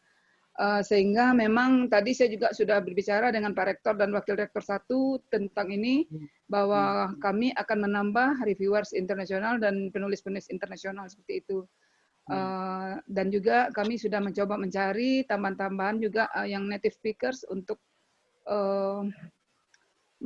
untuk memuluskan bahasa Inggrisnya, walaupun kami ada juga yang berbahasa Inggris, tetapi bahasa Inggris seperti bilang Pak Saptoni semalam itu mungkin belum istilahnya kita mungkin sudah merasa bagus, tetapi native speakers-nya mungkin masih menganggap itu belum smooth untuk mereka. Sehingga itulah hal-hal yang kami lakukan. Jadi saya sangat setuju dengan apa yang disampaikan oleh Pak Barsihan Nur sebentar ini, bahwa kita memang kayaknya butuh pendampingan. Khusus untuk Batu Sangkar khususnya, itu kan yang sudah Sinta 2 itu baru takdib. Dan memang kami sangat disupport oleh pimpinan, oleh rektor, juga Warek 1, Dan termasuk sebetulnya editor board kami itu termasuk beliau-beliau yang menjabat sekarang itu orang-orang yang aktif di jurnal semua itu, Prof. Pak Rektor kami itu dia dosen teladan nasional yang banyak sekali Elsevier-nya itu. Warek 1 juga masuk editor board di Takdib termasuk saya. Saya kebetulan nih direktur pasca nih, Prof. Dan kebetulan saya juga saya editor in chief dan saya nggak mau melepaskan di sini karena ini saya kira ini passion saya begitu. Jadi memang apa istilahnya tekad itu memang apa istilahnya betul-betul menggebu-gebu di kami dan kami sudah mulai melangkah untuk itu. Barangkali tindak lanjut kami ini yang kami selalu minta dampingan nanti, Prof. Pak Sabtoni. Demikian saja barangkali. Terima kasih. Assalamualaikum warahmatullahi wabarakatuh. Oh ya sedikit, Prof. Yang kemarin, yang semalam hari Rabu saya masalah dana. Yang saya keluhkan dana itu sebetulnya saya berpikirnya bukan untuk kami sebagai editorial board, bukan sama sekali tidak, Prof.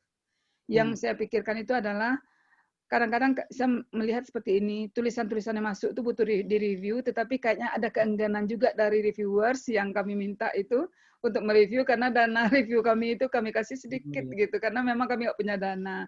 Jadi yang saya pikirkan itu adalah bagaimana kita bisa menggait dana untuk para reviewers, bukan untuk kami sebagai editorial board, seperti itu.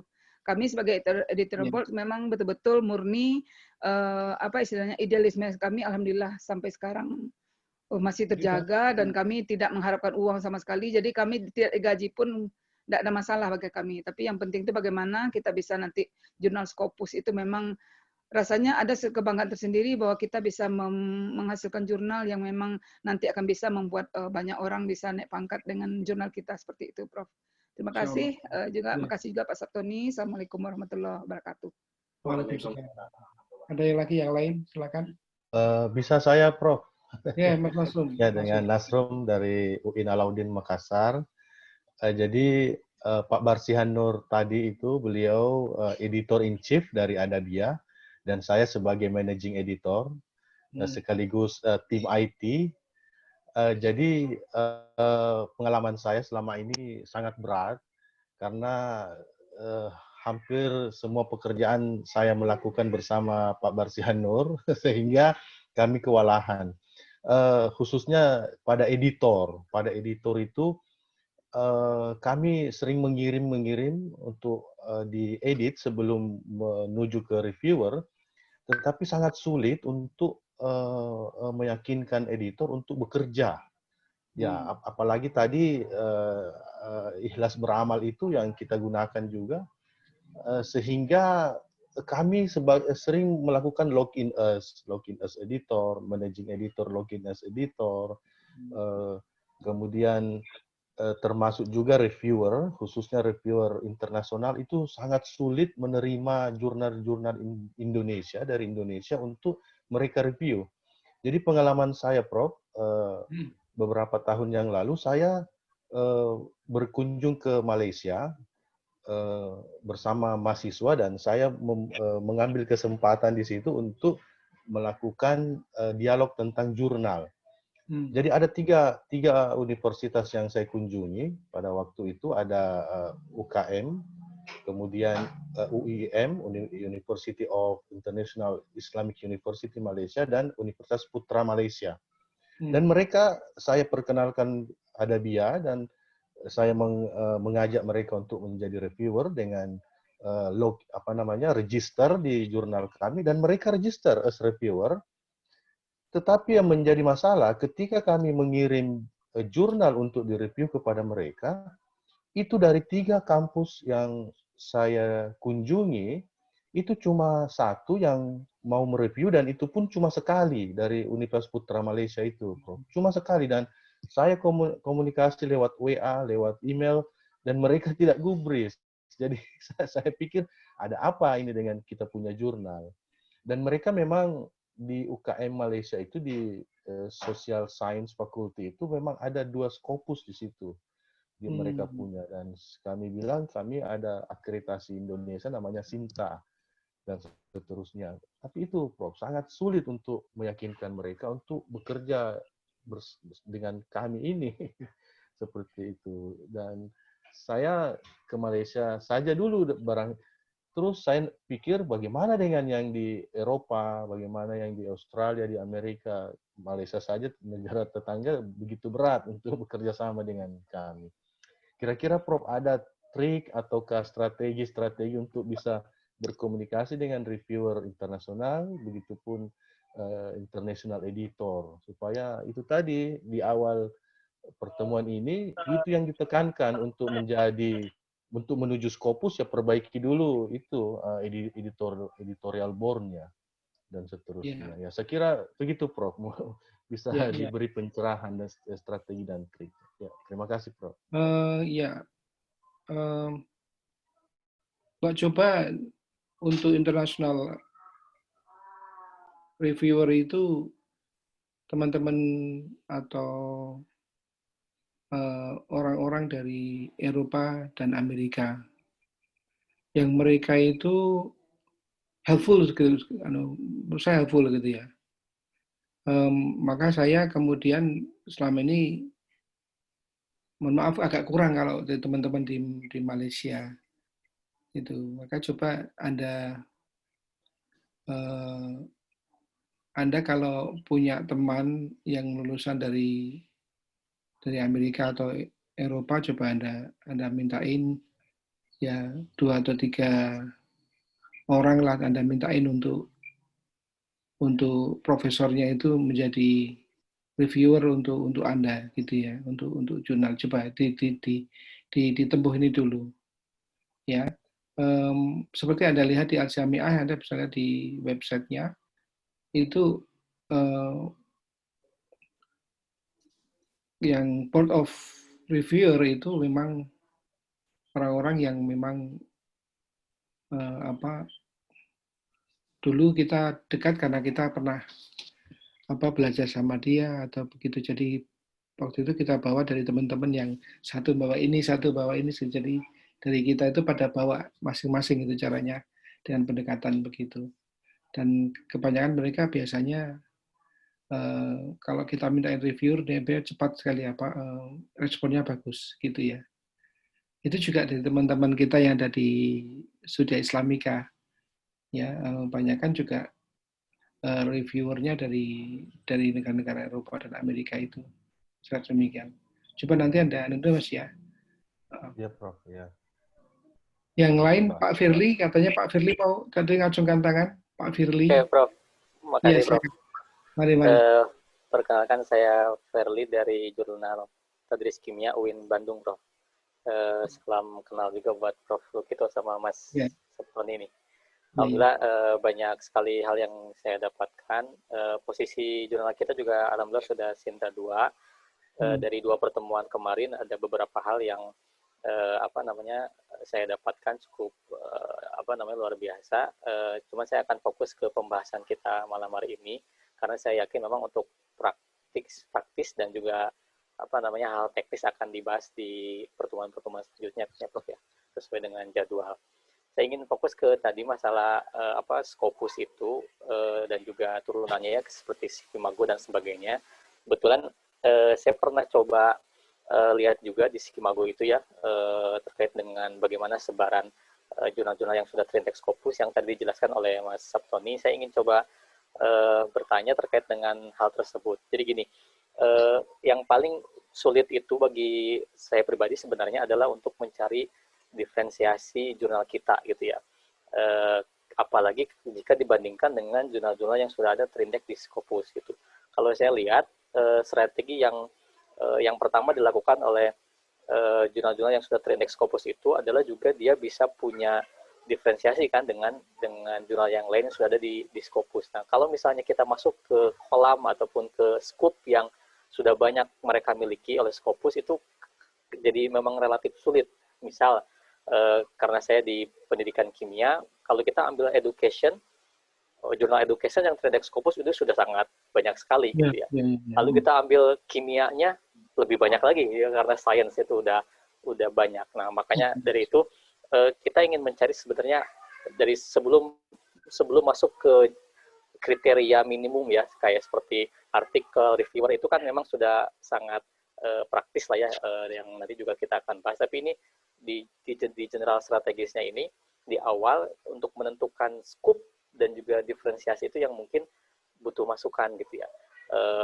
Misal karena kita juga di UIN, ya, saya coba misalnya mengambil salah satu scope itu adalah integrasi Islam dengan sains. Nah itu saya kira masih belum banyak yang mengambil scope itu. Tapi juga ternyata memang kesulitan di papernya gitu karena masih belum banyak yang punya passion ke sana gitu ya. Nah saya minta saran menurut Prof dan juga Mas Sabtoni baiknya seperti apa? Karena kalau lihat di Skimago itu, kalau kita lihat kolamnya gitu ya, misalnya ambil tadi misalnya social science, terus education itu udah banyak gitu. Ambil sainsnya apalagi gitu ya. Nah, memang yang kemarin di PTKI kan kebanyakan di religious studies ya, religious studies, art humanities gitu ya. Banyak scope-nya ke sana. Nah, jadi saya minta saran ke Prof sama Mas Sabtoni terkait dengan bagaimana cara menentukan diferensiasi itu, juga kalau kita melihat data-data yang ada di Skimago itu gitu ya, karena memang saya sepakatlah Scopus itu adalah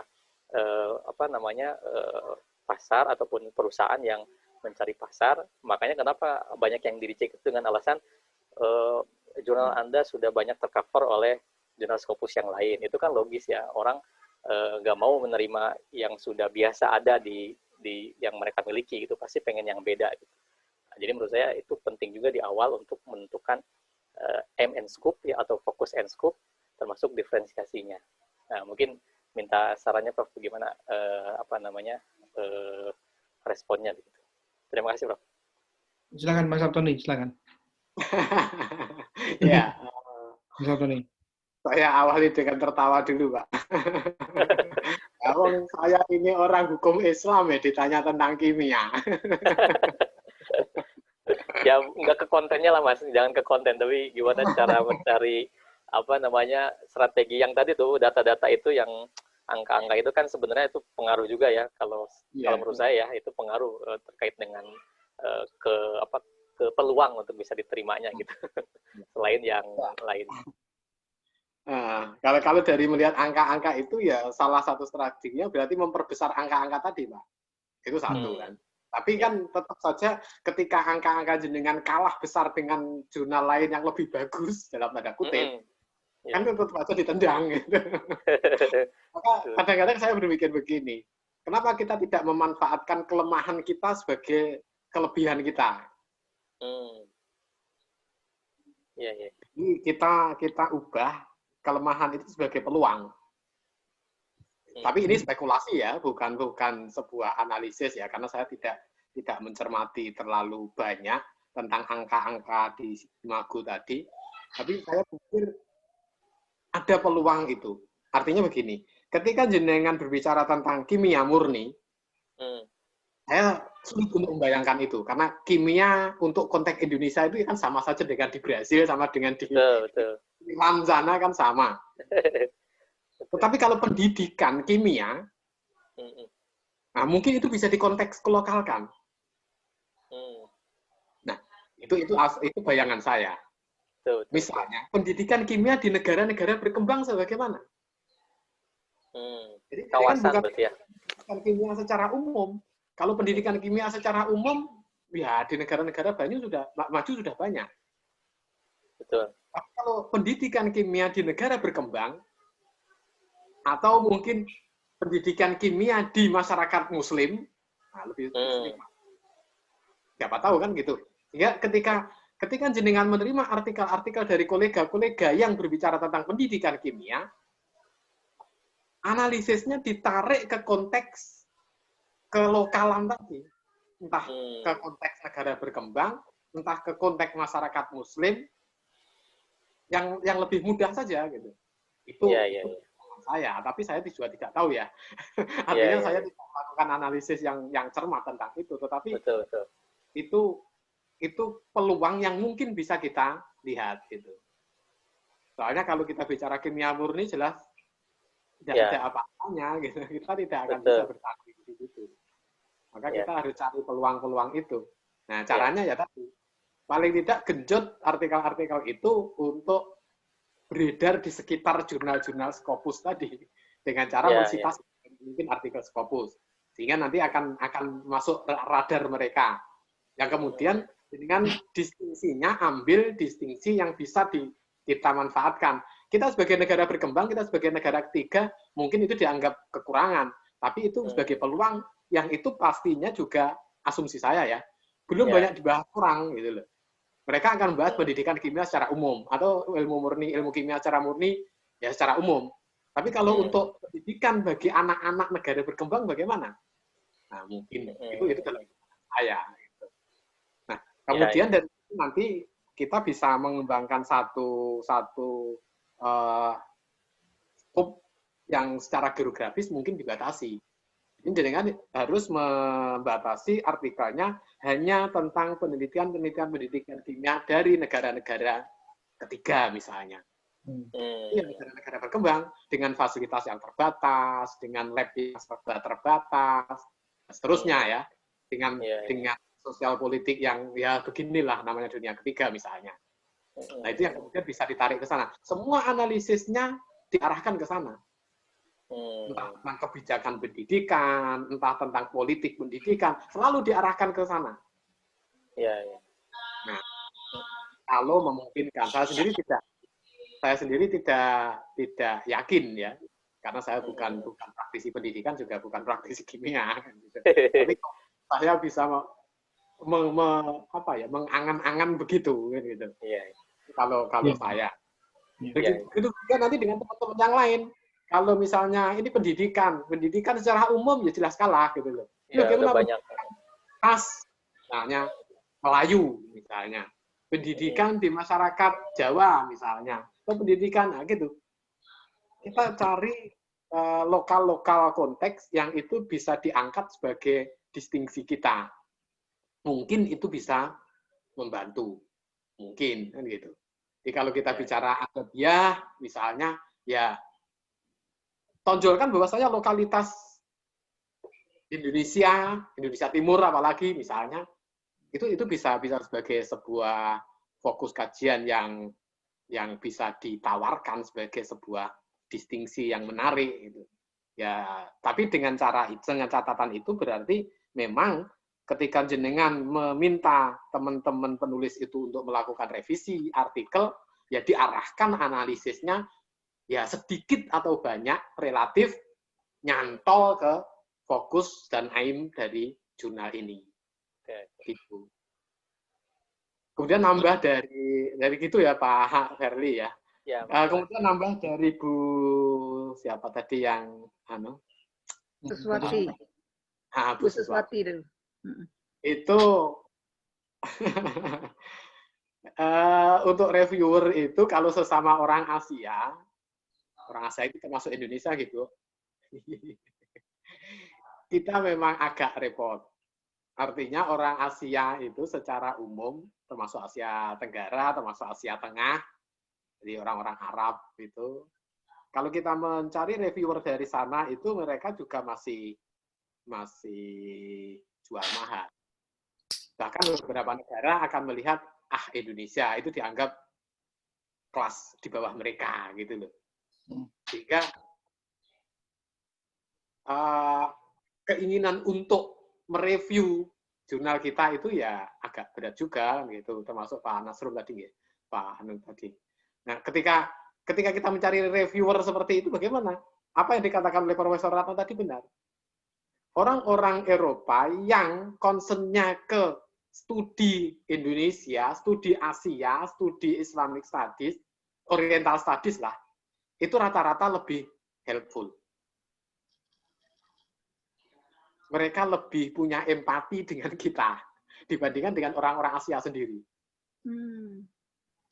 Jadi lebih baik ngontak mereka penulis-penulis produktif yang ada di Scopus yang berasal dari Eropa, dari Amerika, dari Australia yang punya concern pada Oriental Studies.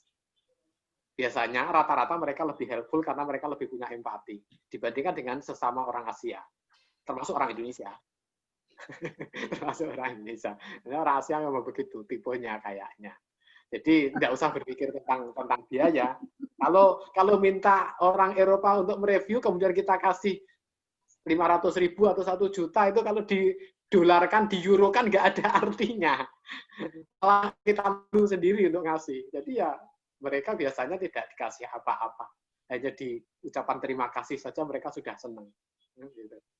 Begitu. Monggo kalau Ya. ada yang lain atau Profesor Ratno mau menambahkan. Oke, terima kasih Pak Sabtoni. Kita tinggal 4 menit lagi. Saya kira masih banyak hal yang bisa kita gali lagi. Dan nanti kita sambung pada sesi berikutnya tentang apa persiapan-persiapan yang syarat-syarat apa yang harus kita siapkan untuk mendaftar, gitu ya.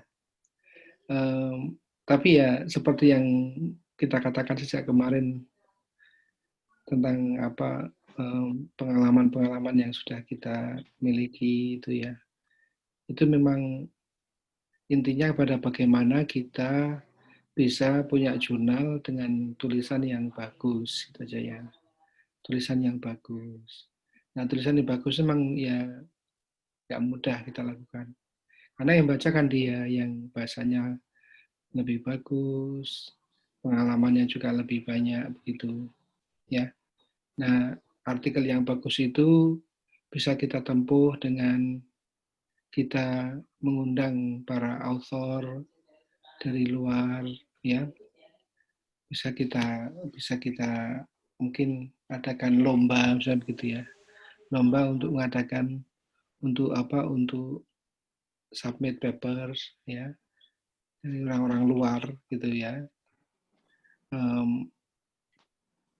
Atau kita adakan conference ya, seminar ya, seminar nggak usah besar-besar katakanlah gitu, nanti yang ikut 10 orang tapi masing-masing punya artikel yang memang publishable begitu. Itu contoh-contoh yang bisa kita memang harus cerdas untuk mencari peluang-peluang gitu ya. Yang kemudian yang selanjutnya adalah kita berusaha mencari orang-orang dari luar negeri untuk bisa menjadi pembimbing bagi kita. Ya, bisa menjadi guidance bagi kita, orang-orang yang mampu dan punya komitmen yang tinggi. Ya, biasanya gitu tuh bisa kita peroleh dengan orang-orang yang bertamu atau sedang berkunjung ke Indonesia. Ya, kalau di Batu Sangkar kan jelas itu orang-orang Barat itu dengan yang namanya dengan Minang, dengan Padang, dengan Sumatera Barat itu kan memang mereka kan suka sekali kan. Karena tulisan tentang Sumatera Barat kan banyak sekali. Nah itu orang-orang yang datang ke situ bisa katakanlah mungkin diundang gitu ya, diundang untuk nanti untuk menyampaikan suatu makalah atau apa ya. Terus coba dia kita lobby untuk menjadi reviewer bagi artikel-artikel yang Anda punyai.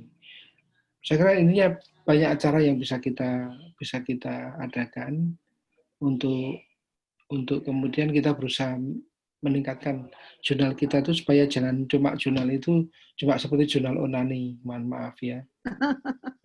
Jadi dibikin sendiri, dibaca sendiri ya, diterbitkan sendiri ya. Dan nanti akan ada syarat-syarat untuk jurnal itu supaya semakin baik itu ya memang semakin banyak melibatkan orang luar daripada orang dalam. Orang dalam hanya 30% ya. 35% orang luar. Orang luar dari universitas kita gitu ya. Nah, jadi memang ini memang tuntutan yang memang tidak mudah ya. Saya kira demikian Bapak Ibu dan Saudara sekalian, sudah jam 9. Ya, saya kira kita cukupkan sekian dulu ya. Ya Mas Sabtoni, kita cukupkan sekian dulu. Insya Allah pada hari Senin kita akan sambung lagi topik tentang Scopus ini, perskopusan. Terima kasih Mas Sabtoni sudah banyak memberikan letupan-letupan hangat kepada teman-teman. Ya, terima kasih kepada Bapak Ibu sekalian yang bertanya maupun belum sempat bertanya, sudah mengikuti acara ini dengan baik, dengan semangat selama 2 jam ini. Mohon maaf bila ada salah ada kekurangan. Yang dari Dikti ada yang mau menyampaikan sesuatu? Ada Pak Makro? Pak Makro sudah datang ya? Siapa? Kayaknya nggak ada ya? Yang dari Letap Dimas ada mau menyampaikan sesuatu? Enggak? Oke, nggak ada. Ya udah. Yaudah, terima kasih sekali Bapak Ibu dan Saudara sekalian. Mari kita tutup acara kita dengan bacaan hamdalah. Alhamdulillah. Terima kasih. Iya, terima kasih. Terima kasih atas segala Terima kasih banyak, Pak. hari. Assalamualaikum. Waalaikumsalam Terima kasih banyak Prof. Beserta Pak Sabtoni Pak atas Sabtoni. waktunya. Ya, sama-sama. Mari.